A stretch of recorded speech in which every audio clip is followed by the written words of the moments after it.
The Northern Ireland Assembly Public Accounts Committee. We are now in public session. Members, for today's meeting, I need to remind you that mobile phones must be set to airplane mode or turned off. It is not sufficient to put mobiles on silent mode as they continue to interfere with the Assembly recording.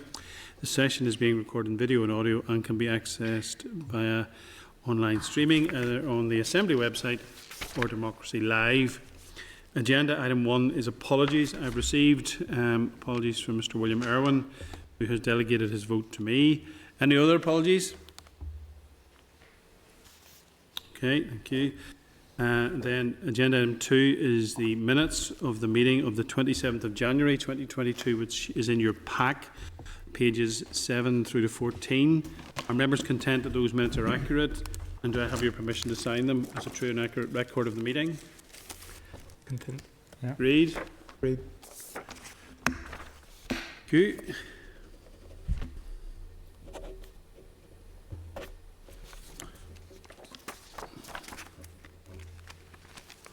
Agenda item 3 then is the declaration of members' interests. Members, at each meeting, as you know, you're required to register relevant financial and other interests in the register of members' interests. Today's subject matters include planning in Northern Ireland, Sports Sustainability Fund and report into Educational Attainment. Do any members have any interest they wish to declare this afternoon? Mr Beggs, the Vice Chair. Claire, as a member of Horizon Sure Starts Committee and as a Governor of Rodensvale School. Mr Muir. Declare the Board of Governors of Priory Integrated College in Hollywood. And once we've done this, I just want to raise an issue in relation to also my membership of the Infrastructure Committee whilst dealing with the planning inquiry that's going to come up. Okay. Mr Boylan. Yes, Chair. I'm a member of the Board of Governors at Clay School and also a member of the Infrastructure Committee. Chair. Mr McHugh, yes. Chairman of Niskel and Jeriga Preschool and member of the GAA. Okay.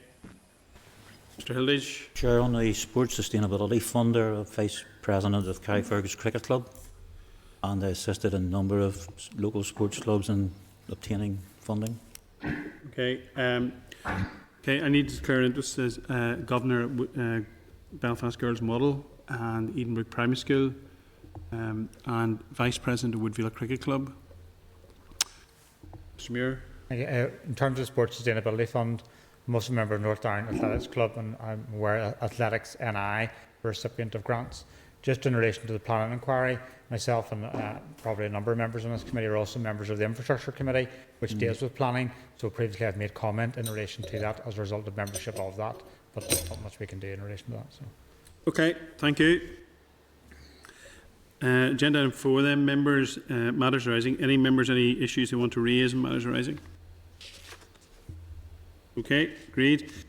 Agenda item 5 then is correspondence. And we're delighted this afternoon to have with us Mr Kieran Donnelly, CB, the Comptroller and Auditor General for Northern Ireland, Ms Colette Kane, Director, and Mr Kyle Bingham, Assembly Sport Officer from the Northern Ireland Audit Office. Members refer to correspondence from the Chair of the Finance Committee dated the 20th of February 2022, pages 18 to 20 of your pack.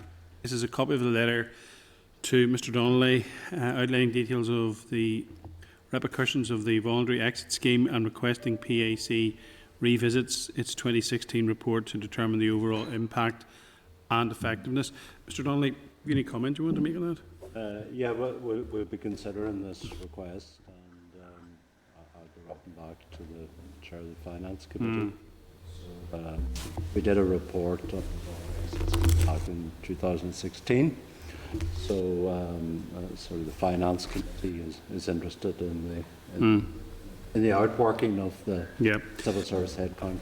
Yeah, and I do appreciate, but in terms of the brief as I've read out, this committee would not have the time to relook at this issue, given the very limited time that there is left in the mandate.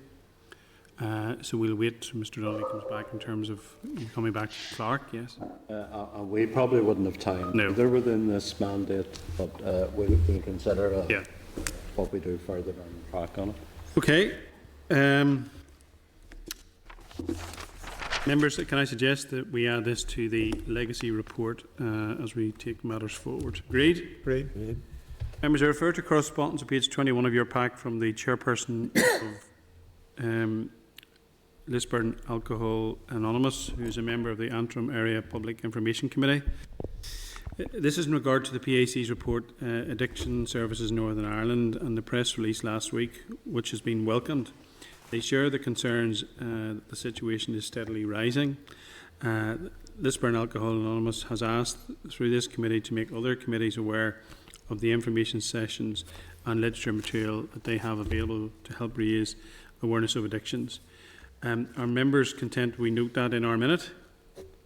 There was some very good publicity actually following the release of the report, and particularly Ulster Television and BBC. Members, I refer to a press release, page 22 of your pack, from David Fry, Director of External Affairs, Construction Employers Federation, regarding the Northern Ireland Audit Office report, Planning in Northern Ireland. Mr Fry has commented on the NIAO's report and the issues raised. Are you content to forward this to the Northern Ireland Audit Office for consideration of our inquiry planning in Northern Ireland? Agreed. Okay, members, we received an email from Nuala Crilly from an organisation called The Gathering, dated the 2nd of February. This is in relation to our planning inquiry, and I suggest we consider her email when receiving a briefing from the Audit Office at Agenda Item 6. Content? Yeah. Okay, members, with your agreement, we will now go into closed sessions for the next item, which is the briefing on the inquiry into planning in Northern Ireland. Agreed?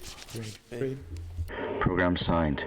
This is the Northern Ireland Assembly, Senate Chamber. Programme signed.